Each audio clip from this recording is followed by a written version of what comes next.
Hello, everybody. I have a very special guest today for Moonlighting21.com. And it is none other than Maddie Hayes herself, Cybill Shepherd. Thank you so much, Cybill, for doing this interview for the fan community of Moonlighting. Oh, I'm thrilled to do it. Thank you so much. Little quick introduction. My name is Joy Choden, and I started a campaign back in early 2000 to try to inspire a reunion for Moonlighting.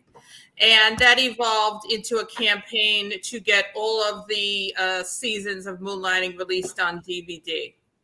And my friend here, Diana Mayoko, she had a very large part in that. Cool.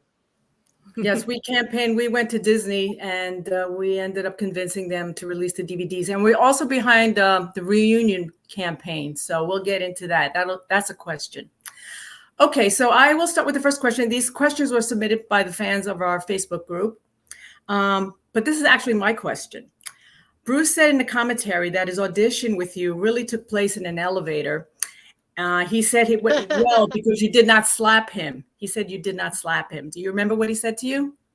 No, what did he say? I thought maybe you did. Okay. I remember meeting him in an office, and the minute he walked in the room, my temperature went up 10 degrees. Mm-hmm. Because we had great chemistry. I was very turned on by him. Mm-hmm. Yes, so we're a lot of ladies. So when you were filming the pilot, did you feel that you were working on something truly special and groundbreaking? Yes. Okay. Any memory about the pilot? Because I know the big thing was the stunt you did on the Eastern building downtown. I was terrified at that moment. And I remember that the hairdresser wouldn't even come up from the first floor to see me. Mm-hmm. He was too afraid. And then the makeup artist just passed up a box of Kleenex with a pad with some powder on it to give to me way up there. And I remember grabbing the back jacket of the director of photography and screaming at him, I'm terrified to do this. I can't do this.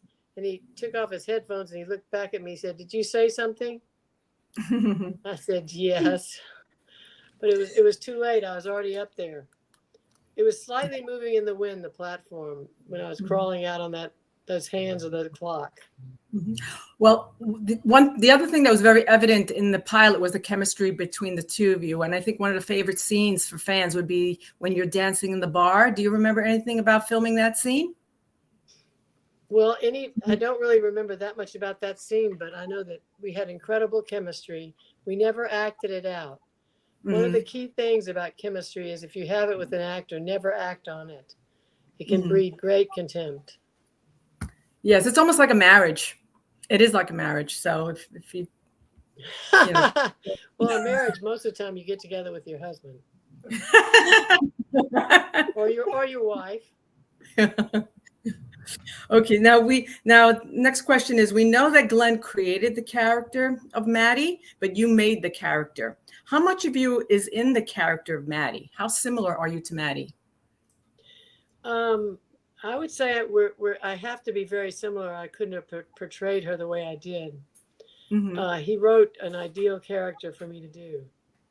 I also remember at a certain point, there was a period there when cocaine was very popular. And I decided I would do caviar instead of cocaine. I made that decision. And I think that helped a lot with Moonlighting. Yeah, we don't need to see a strung out Maddie Hayes, right? No. That would have been something. And how similar was Bruce to David, would you say? Oh, I think he was David. Yeah, that's what a lot of people saw and felt, yes. Now, you were part of some crazy but funny scenes. Paint poured on your head, pies thrown at your face. What was it fun to do? I asked for those pies to be thrown in our faces. Mm-hmm. And Glenn said, "Who's going to throw the pie at Bruce?" And I said, "Whoever he wants." Whoever So, Bruce wants to throw the pie at him, he can have him throw the pie at him.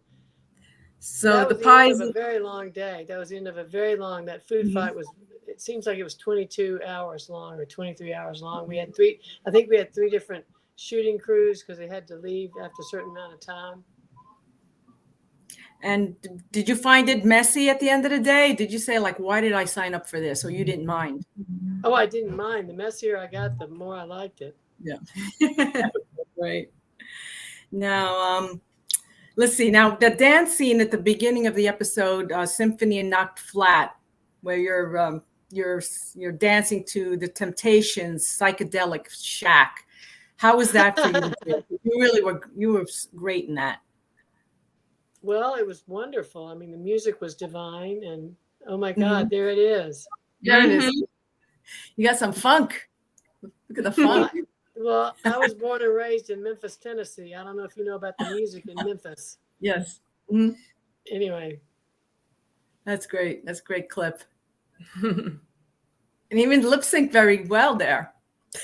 Oh, well. The least I could do. You got some moves there, Cybill.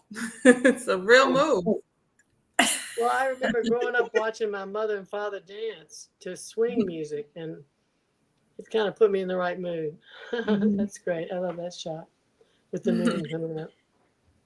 Now, a favorite episode of many fans is every daughter's father is a virgin, and it was considered some of your best work. How difficult was it for you to cry in those scenes, and how did you manage to do it so well? Well, you have to get out of your own way, and you have to let the story take you to the place where you need to go. And I've been very fortunate. My first film that I ever did was The Last Picture Show. I never acted before in my life, and I had one of the best directors that ever lived, Peter Bogdanovich, and one of the greatest casts. And so I started at the top, and I've been working my way down ever since. No, you really did. And coming, and your background as a model to really just make that jump and becoming, a very talented actress with no really training as an actress. You did wonderful. Well, my first director trained me as an actress, Yeah. Peter Bogdanovich. So he was a phenomenal director. Now, for this episode, the same episode, did you draw from any personal experience to have that kind of anger when Maddie was hitting her father with her purse? I would never have hit my father with my purse. He beat us with a belt. Yes. I grew up with a dad who was beaten with a belt as part of his as part of his to make him be Discipline. a better person. Discipline. Thank you. Yep. Yeah, I grew up in an Italian family, so we had the wooden spoons. That's a little easier than a belt. Now, in the season 3 episode, The Man Who Cried Wife, there was an office scene argument between Maddie and David, and you picked up your briefcase and hurled it at him over his head, followed by a hard slap. And Maddie held her hand like the slap hurt. How hard was it to film that scene, and did you have to rehearse it several times? Not really. You go through what you're going to do. You rehearse what you're going to do. And then when the cameras turn on and they say action, you really go for it completely. You go for it 100%. So when I threw that, I'm surprised I didn't hit him with that, throwing that briefcase. Yeah, because it looks like you would have choreographed that maybe a few times before, but you're saying you didn't. No, we didn't have that much time to get that much rehearsal in. And in a way, that works for you. It's more spontaneous, yes, more spontaneous. That's the theme of the episode. Yeah. Yes, ma'am. Now, do you remember filming the garage scene in which Maddie and David's first kiss took place in the episode Witness for the Execution? Well, I know that the first real kiss we did, we were actually standing up, and we faked it that we were lying down.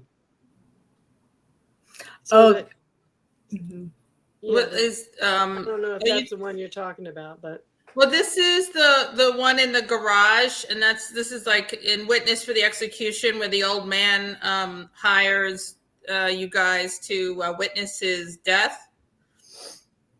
And, Oh my and David God. had to go underground. Oh my God. Thank you for reminding me of that. Oh, you don't have that scene up, do you, Joy? You have it ready? Do you see it? Run it. No, I don't Oh, see it. sorry. Hold on. I'll run it right now. I thought I was. Yeah, to remind you. Mm-hmm. I think when you see it. Yep. Oh, that. Yep. I wonder how my nose got so red.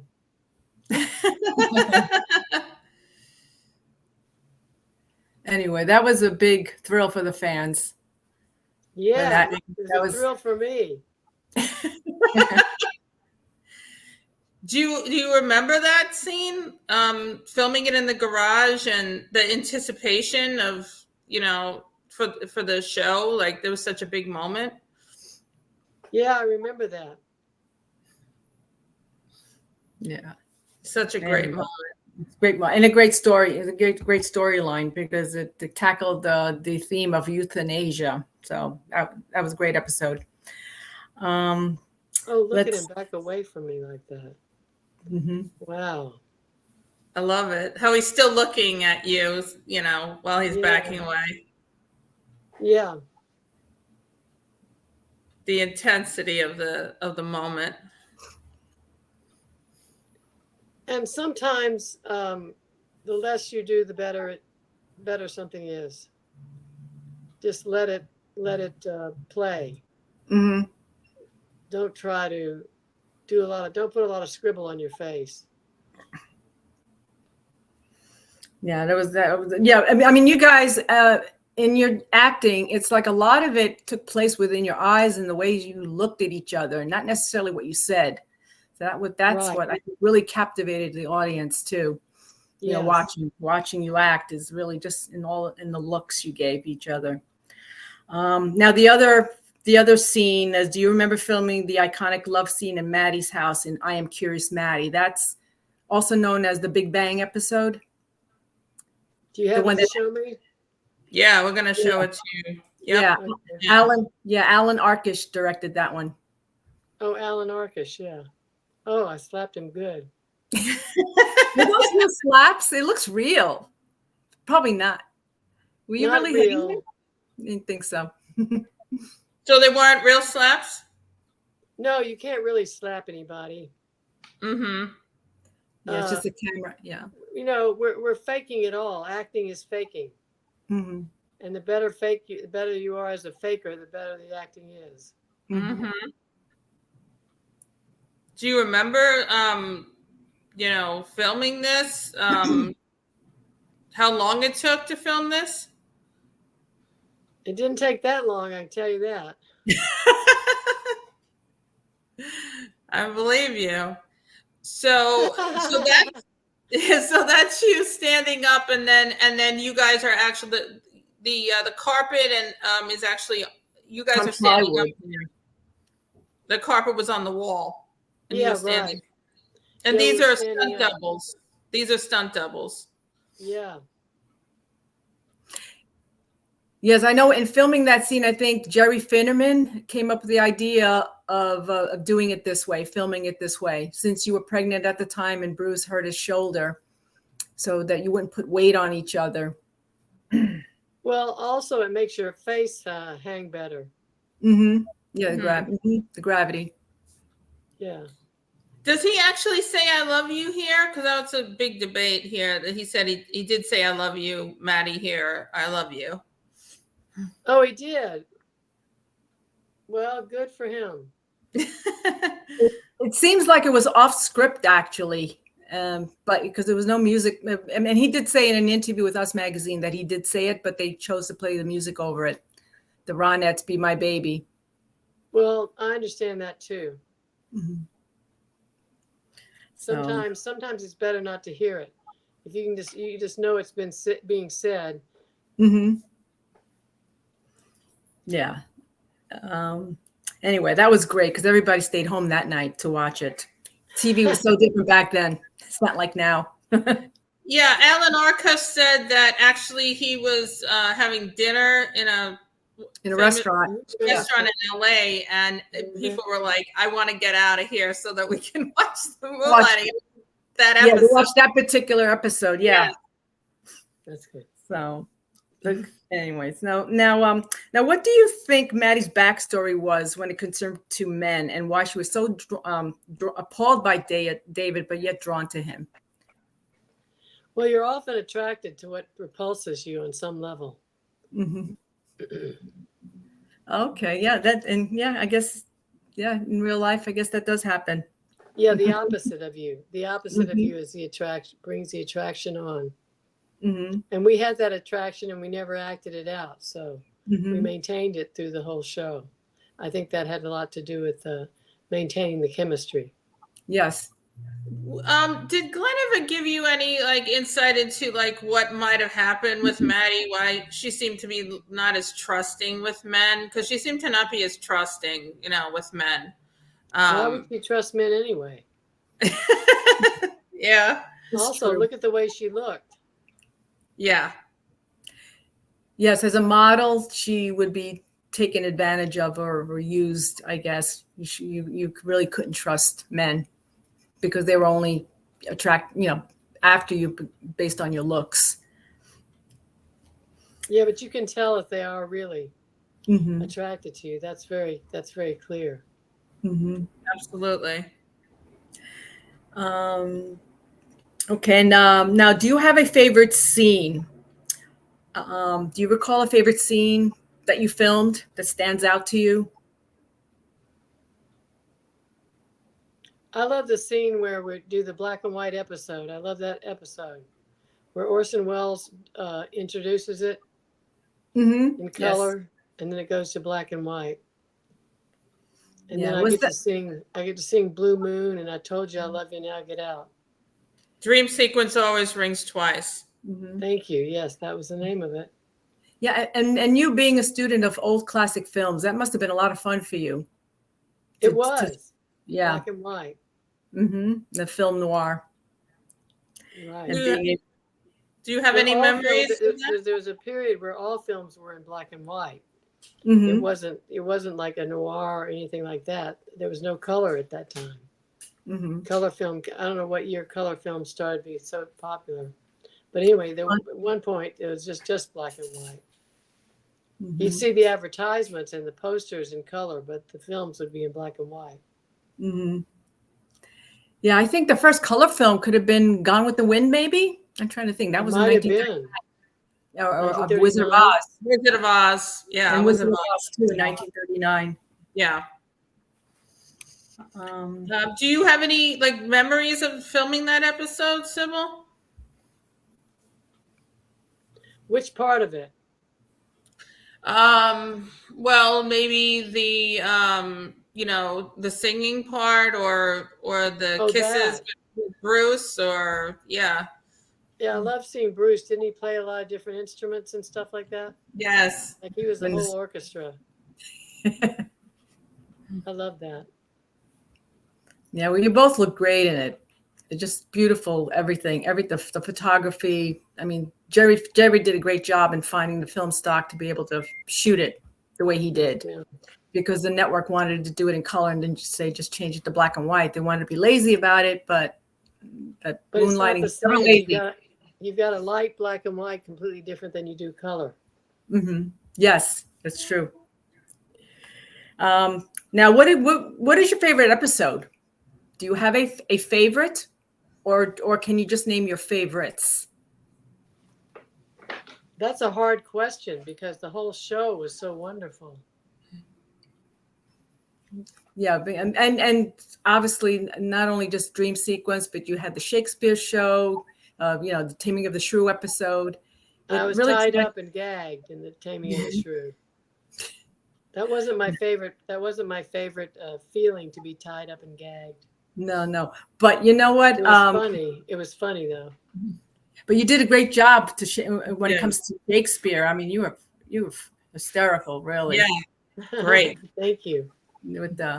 with the play on words with the pianist envy and what other, and then throwing the vases or the vases. The throwing vases. Yeah. You have a quarterback throw there. You got a quarterback arm. Well, my father taught me to play football in the front yard. Mm-hmm. Yeah, it's obvious. You knew how to throw. Yeah, definitely. Okay, so Joy, you can take over, I believe, the next set. Is that right? Oh no, maybe. No, I can keep going otherwise. You can go. I'll start 15. Okay, go ahead. All right. Well, wait a minute. 14. I'm sorry. We have number 14. The Walter question. Yeah. Okay. So, this is my last one. Then Joy will take over. We know that you did not like Maddie's marriage to Walter and wondered if you thought David being married to your married cousin Annie was morally wrong and something David would not do. And it was hard for us as the viewers to watch, but was it a tactic to get you two back together again? Yes, it was. And did you know what the plans were? How that storyline was going to play out? Yes, I did. As it came out, I knew it.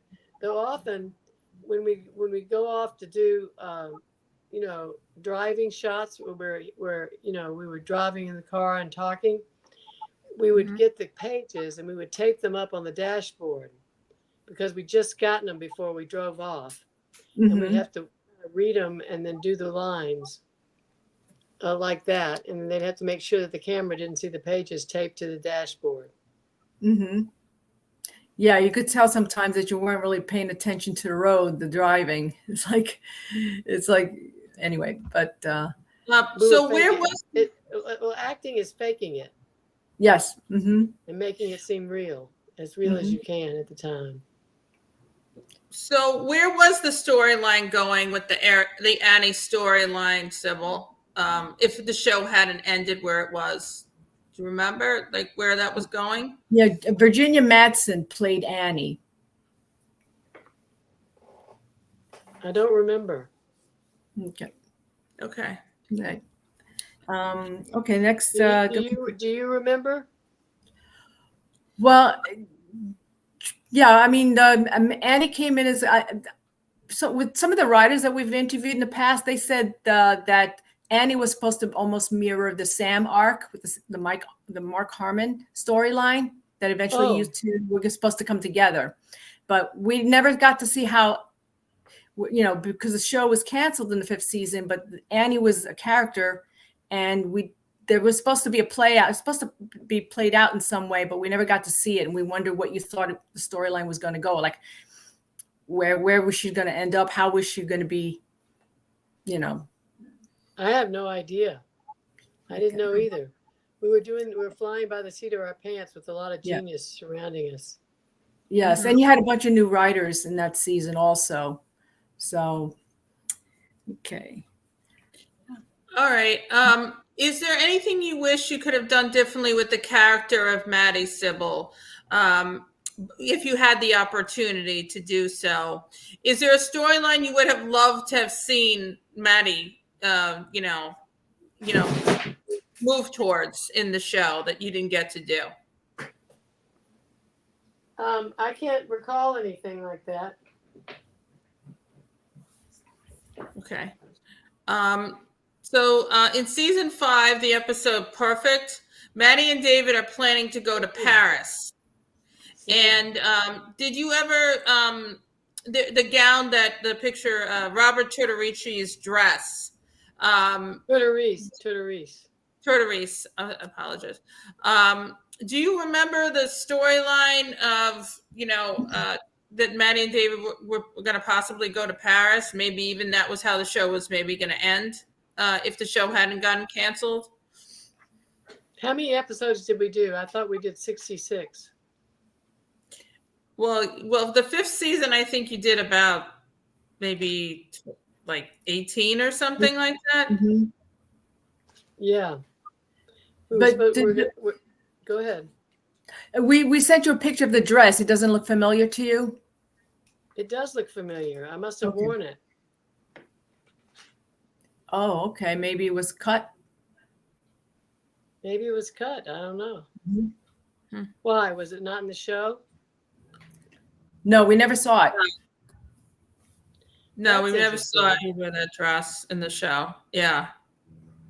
Too bad. Yeah, I mean, he was a brilliant designer. Gorgeous. I loved all the outfits that you wore on the show. And when I would come out of the elevator, very often they would start on my feet, walking, and then pan up. Yeah. Yep. Yeah, like an establishment. Did you have a preferred ending for Maddie and David? And if so, what would that have looked like? Do you think they should have ended up together, Cybill? Yes, and then they could have had a baby. Absolutely. Yes. Yeah, so you weren't really, yeah, that would have been cute. You weren't happy with the ending, right? With you guys just sitting at the church at the end trying to get married. You weren't really happy with that, right? I don't recall.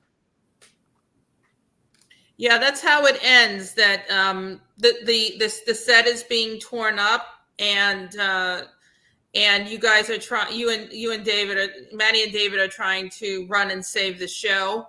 And at the end, they wind up in a church, and they beg a priest to marry them, and he says, "No, I won't marry you." I don't blame him. So that's how it ended. It kind of is left up in the air. Maddie says, I can't imagine not seeing you tomorrow. And she looks at David and says that. That's how it ends. Say it again, please.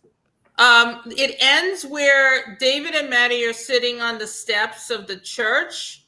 And Maddie says, I can't imagine not seeing you tomorrow, David. That's how it ends. Oh, that's amazing. I'd forgotten about that. Thank you for reminding me. No problem. Well, I just want to add that because fans were not too happy with the ending, there's a lot of fan fiction being written trying to fix how the ended up. So anyway, interesting. Yeah, well, that's why I did the campaign, because I was not happy with the way it ended. So. Oh, good. I'm glad you're doing your work. Thank you. I was 11 when the show ended. So, yeah. So it had a great effect on me. So let's see. As you know, the press reported tension on the set. However, there are blooper scenes from season 5 that look like you guys were having a lot of fun. We had a blast. Yeah. And in season 3 DVD bonus feature, Memories of Moonlighting, it looked like you and Bruce were enjoying, remembering the good times with each other. Do you remember, doing the commentary with Bruce for the DVD? No, I don't. I wish I had it in front of me right now. Mm-hmm. Yeah, it was you, Bruce, and Glenn. Oh. It was the bonus feature. Yeah. Is this going to go dead on me? No. Okay. I just want to make sure I have enough power left on the device I'm using. Mm-hmm. Yeah, no problem. I'm told I'm good. Okay, good. So do you remember any funny times in the 5th season of, any, like, some of those bloopers, some of the funny things that happened when you were filming in the 5th season? Do you remember? Do you want to remind me of some? Let's see. There's a blooper where a bird flies over you and Bruce, and Bruce is asking if the bird had did his business. Pooped on him. Pooped on him. Oh, that's funny. I forgot about that. Thank you for reminding me. And you're like laughing so hard that you took your purse and put it over your mouth, that you're laughing so hard. Yeah, we had a great time doing that show. It definitely shows. Okay, who was your favorite person to work with in all the seasons of Moonlighting? Well, obviously Bruce and Glenn. Mm-hmm. Do you remember any memories of working with Elise or Curtis? Oh, Elise and Curtis were divine. They were our. They gave us. It put us in perspective. Absolutely. Yes, in terms of you both had different kind of relationships with each other. The couples, two different couples. Yes. Mm-hmm. Okay, what was your favorite memory making Moonlighting? Like one of your favorite memories of doing Moonlighting? Smashing the pie, seeing the pie smashed in David's face. Yeah, that was a good one. Oh, one time we were shooting up on the roof of this hotel that doesn't exist anymore. And they had a rubber gun and they were supposed to throw it at Bruce. And I said to the stunt coordinator, well, why don't you hit him with it? It's just a rubber gun. And then he did hit him with it, but it didn't hurt him. So it was a rubber gun. Okay. Yeah, it was a rubber gun. That might have been Next Murder You Hear with the radio murder, I think. That might be that one. Okay. I'll take your word for it. Remember the stunt you did when you slid down the escalator? Yes, it was terrifying. The railing? Yeah. I did. And you said when I rehearsed it, it wasn't turned on. And then when they turned it on, the two sides, one went up and one went down. I couldn't hold on. Oh, but gosh. I flew off the bottom of the escalator so fast that the stunt coordinator was waiting there for me and kind of caught me. I was kind of lucky that I was flying through the air so fast and going such a long distance. Yeah, that looked a little hairy. It was a little scary. Mm-hmm. Was that one of the last stunts that you did yourself, Cybill, in the show? I don't recall. I did a lot. I did as much of the stuff that I could do. One thing I didn't do is, you know how you see Maddie in the pilot starting to crawl up to the clock? Mm-hmm. That's somebody else. Okay. That's a stunt person. That's not me trying to crawl up to the clock. Yeah, sometimes we can tell there's some people, like when you had a couple of car explosions and then you'll see the back of you and Bruce, but in a way you can tell that there were some people that weren't you and Right. Bruce. Was it Chris Howell who was the stunt guy? Yes. Yeah, he probably doubled for Bruce. Okay. And who was the woman who doubled for you? Do you recall? No, I don't. Okay. That's a long time. What do you remember your favorite hairstyle? How many years ago did we do Moonlighting? Oh, it's almost 40 years. I know. It's a long time. It's kind of a long time, yeah. I'm so and you did a lot of work too. In it. What? Yeah, and you did. I mean, you did so many more projects. It becomes a blur after a while, I would think. Sometimes. Mm-hmm. But you're reminding me of a lot of wonderful stuff. Oh, good. Do you remember like what your favorite hairstyle was as Maddie? Oh, I thought it was great. Everyone. I like my hair up the way they put it up a lot. Mm-hmm. I like it down the way they put it down. Mm-hmm. Yeah, I loved it. Any way they wanted to do it, we had great. Everybody that worked on Moonlighting, it seemed, was a great person. My makeup artist, one of the makeup artists, is still very close to Norman Levitt. Mm-hmm. I think he did Moonlighting. Yeah, that name's familiar. Yes. And you know, and a lot of fans. I personally loved when you were styled more like the 40s. Your hair like smooth, like almost the 1940s. Yeah, I like it every way they do it. Mm-hmm. It looked beautiful. Yeah, always. Yep. Did you keep any of Maddie's clothing, Cybill? And if you hadn't, what would you have wanted to have kept? I wish I'd kept it all. But I just have about 4 different outfits that I've preserved and kept. Nice. But I can't tell you what they are. I'm afraid to open the boxes. Mm. Well, you look great in all of them. Absolutely. Well, they were designed so beautifully. Mm-hmm. Absolutely. Did you keep anything from the show other than the outfits, props, scripts, anything? I know I have some somewhere, but they've been taken off to storage, so I can't remember. No, there's none. No, I don't know. We don't know. I'm sure I kept some scripts, but they're in storage right now, so they're not where I can have access to them. Mm-hmm. Do you have the painting from Portrait of Maddie, the painting they did of you sitting at the vanity? Yes, I do. Okay. That's awesome. And I had given it to my mother. I often did that. I often gave things to my mother. And then when she passed away, her time was gone. I took them all back. I've got a portrait of her as well. Aw. And I've got the portrait of Maddie on one side of one room and the portrait of my mother on the other side. Aw. That's beautiful. And also, I love the film that I did, Daisy Miller. I don't know if you've ever had a chance to see it, but if you I have seen it. You are excellent in that. Yes. I thought it was a wonderful film. Mm-hmm. That was Larry McMurtry's son who played my little brother. Oh, okay. Larry McMurtry, who wrote The Last Picture Show Mm-hmm. and Texasville. Right. Yeah, that was the sequel to the Last Picture Show, Texasville. Yes, Yes. ma'am. Mm-hmm. It was a great dramatic performance from you, Cybill, Thank Daisy you. Miller. Thank you.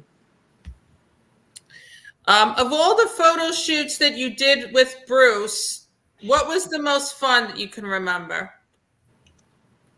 What was the most fun? Every single one was wonderful. It was always, I never could tell you exactly what Bruce Willis was going to say. And that goes for his character in Moonlighting, and it goes for who he was as a human being. And he was funny, and you just didn't know where he'd be coming from. He was just unpredictable and so much fun that way. And so talented. Yes. Mm-hmm. Well, the two of you were like something else Yes. together. Definitely you brought it out in him too. Yeah, we had the chemistry. Yes. You sure did. Nobody, in my opinion, nobody's been able to match you since. So, Well, I might agree with you on that. I mean, even with his leading ladies, you had the best chemistry with him. Out of even in his film, yeah, we all think you were his best leading lady, bar none. absolutely. I'm not going to argue with that. Do you remember the photo shoots took a long time, or did they go pretty quick? Everything had to go pretty quick because we just didn't have that much time. You know, you're doing something great, and you've got brilliant writers and a great creator, and you've got a great cast, and you just have to keep doing it and do the best you can. Absolutely. Try to do it justice. Try to do it justice. Absolutely. Well, you sure did. They're iconic. Of all the magazine covers you've done, can you recall your favorite? Now more. Well, the first Glamour cover that I did, that's what Peter Bogdanovich and his wife saw in a grocery store, and that's how I got the part in The Last Picture Show.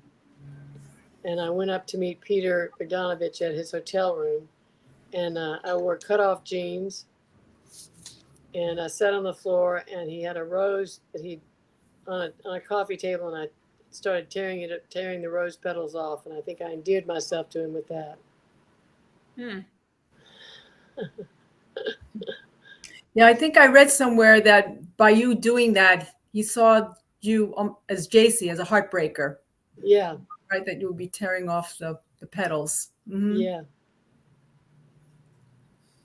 As far as the sunglasses that you and Bruce wore in the show, he wore Ray-Bans. Do you remember what sunglasses you wore in the show? I have no idea who the designer was, but they were beautiful. They were. Yeah. They were. Those are like more back in style too. That like wider, rounder lens now too. Yeah, it's about time. It took them long enough. Do you feel you ever got the true recognition and respect for your work on Moonlighting that you deserved? Oh, yes. I probably got more than I deserve. How do you feel that the show still has such a lasting impact with fans almost 40 years now? The fans are discovering it and loving it now that it's streaming, and it's bringing in new fans now with it streaming and it being digital. Oh, I think it's divine. How could you ask for better? How could you ask for more? Yeah, it just keeps going, right? Yes, ma'am. Are you getting new fans contacting you about it? Because we've got quite a few in our group who are babies or not even born yet, and they understand why the show is a big deal watching it. Oh yeah, well, yeah, it's great to think of young people that weren't even born getting into moonlighting. Mm-hmm. Because I don't think you could ever redo something like that quite like that. No. It was a great opportunity. It was an extraordinary opportunity. Yeah, and it coined a new genre, the dramedy. Yes. Mm-hmm. Well, there were some great ones of those back in the day, like His Girl Friday, directed by Howard Hawks. Right. I've seen it. Mm-hmm. Yeah, it's brilliant. I think it'd been made twice before with two men as the reporters, and they finally decided to make when Howard Hawks decided to direct it, he made one of them a woman. Mm. It was Rosalind Russell, I believe. Mm-hmm. Yes. Right. And I think the two men, I think it was The Front Page. Is that the movie with was it Matthew and Jack Lemmon? The Front Page was remade? Yes, that's correct. Yeah, that reminds me of that. Okay. Well, Diana mentioned about the Moonlighting fan fiction. There's also been tons of videos inspired by Maddie and David, fan videos on YouTube. Have you ever watched any of those, Cybill? No, but I'll have to do that. Put that on my to-do list. There's some real good ones. We'll send you the link. Send me the link. Yeah, a lot of the fan fiction is, inspired by, a different ending to the show or moments that you never got to see, in the show and things like that. All these years, people are still writing fan fiction for Moonlighting. I understand that. Yeah. And creating music videos. Some of them are really well done music videos. Oh, cool. Yeah. Mm-hmm. I've even done a couple of short ones. Oh, great. Yeah. As you know, our website, Moonlighting 21, was launched in 2002, and we campaigned for the DVDs to be released and a reunion movie. The DVDs were released in 2005, and we heard that a reunion movie was being considered by Glenn, but he couldn't come up with something he felt was a suitable premise. Do you have anything to share about that? It was an article that came out in Variety in 2009 that there was maybe a TV movie being planned. Wouldn't have that been great? Yes. Yeah. Do you remember having those discussions at all about a reunion after the DVDs were released? I don't recall. Okay, but yeah, because there's an article in Variety that Liz Smith wrote, and it was in 2009, and it was like 20 years after the show ended in 89, and it said that Glenn was hot to do a TV movie reunion, and that Bruce was on board as long as,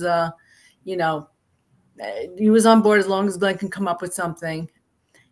And it even said in the article that you and Bruce ran into each other at a deli in Encino. Do you recall that? No, I don't. But I remember his roast. Oh yes. Yeah.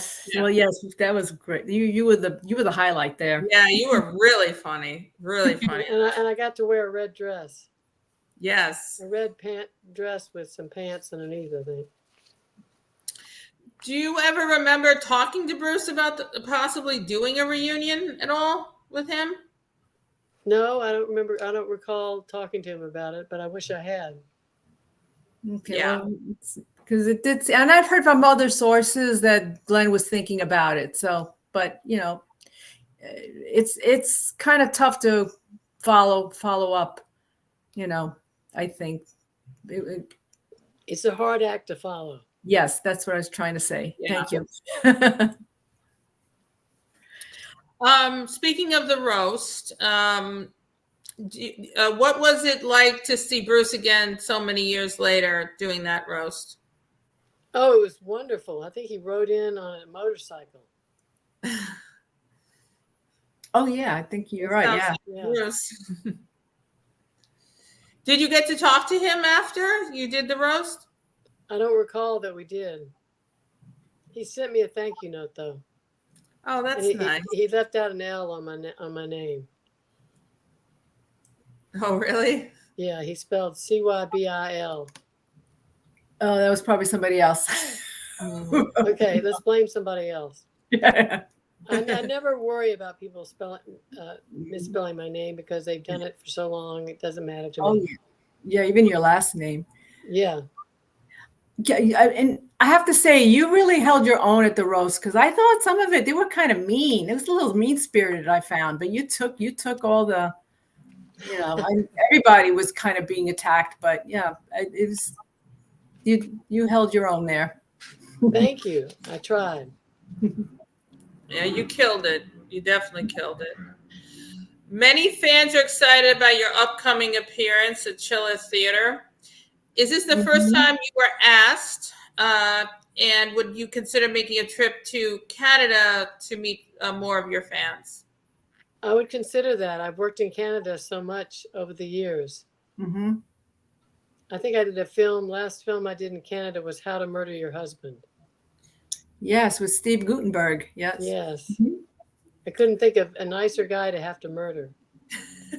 Yeah, actually, I ran into him a couple of months ago. Very nice guy. Oh, he's a wonderful man. Yeah, and I told him, I said, "Oh yeah, I saw you in the movie with Cybill on Lifetime." Anyway, yeah, he's great. I always love the stuff that he's been in. Mm-hmm. Are you planning to do a cabaret tour this year? And will you be performing in Los Angeles in the near future? We heard that you will not be able to make the Catalina Jazz Club on April 28th. Yeah, I'll be out of town on that day. I'm going to do July 25th. I'm going to perform at Vibrato's Club. Oh, where's that? It's Oh, in Vibrato. Vibrato's, yes, here in Los Angeles. That's Herb Alpert's club, right? It's Herb Alpert's club. Yeah. Oh, I want to go. Okay. Definitely go. Okay. What would be your dream project right now, Cybill? I feel like I've already done my dream project with Moonlighting. How could I ask for more? Yeah. Yeah, Moonlighting is like a mini movie every week when there was an episode. Yeah. Absolutely. If there was anything that you could say to Bruce right now, what would it be? I love you. Mm-hmm. Yes. And stay well. Never shave. Yes. No. And anything else you have to share with the fans? Any new projects, films, books, recordings? Yeah, I'm working on a new memoir, Cybill Liberties. Oh, nice. That'll be great. Yeah, the first one was Cybill Disobedience. Yes. And maybe you'll do an audio? I read it. I have it. Yes. And maybe you'll do an audio book too with it to go with it? Sure, why not? Turn the camera on me. You can't shut me up.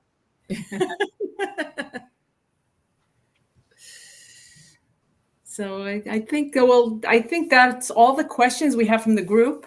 Mm-hmm. And I know a lot of them will be, going to see you. We'll be seeing you over at Chiller Theater. They're going to make that trip to see you. So they're very excited about, being able to meet you. And thank you for doing this. Thank you. You're so welcome. And I'm very excited that they'll be interested in meeting me. I'm interested in meeting my fans. Yes, we love you, and you had an amazing career, and thanks to Hulu and streaming, it's like a renaissance again. Yes, people ma'am. see. Yes. people see the wonderful work you did. Yes, I was so lucky. I've been so lucky, but I've also been pretty smart about that.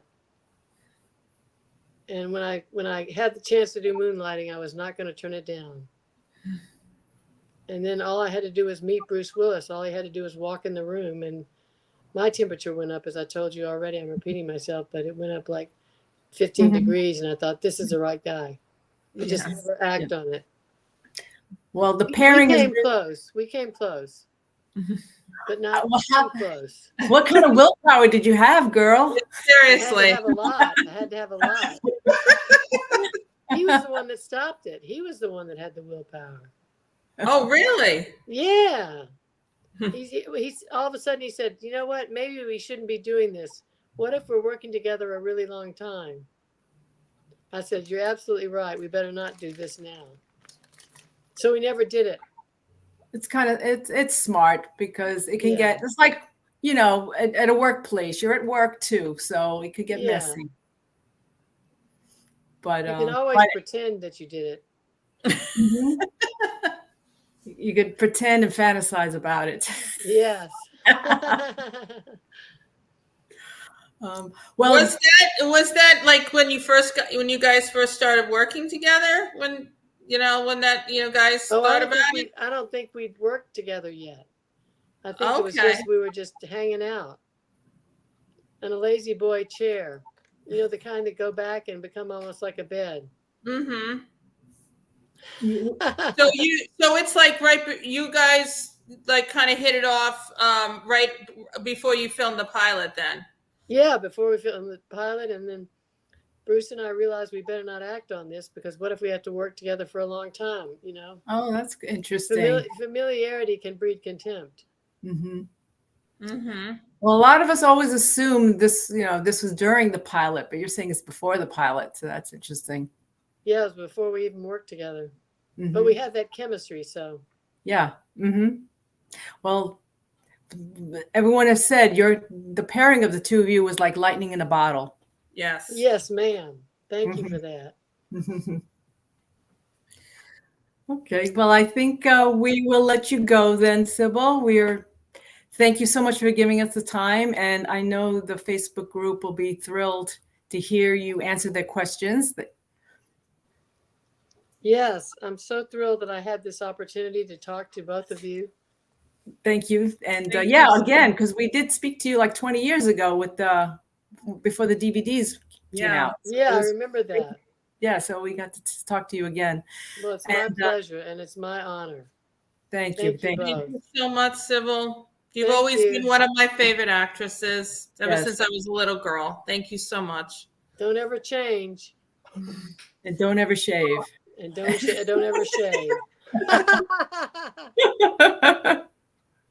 Okay, thank you both. Thank you. Have a good night. Thank you. Okay. Okay. Bye-bye. Bye.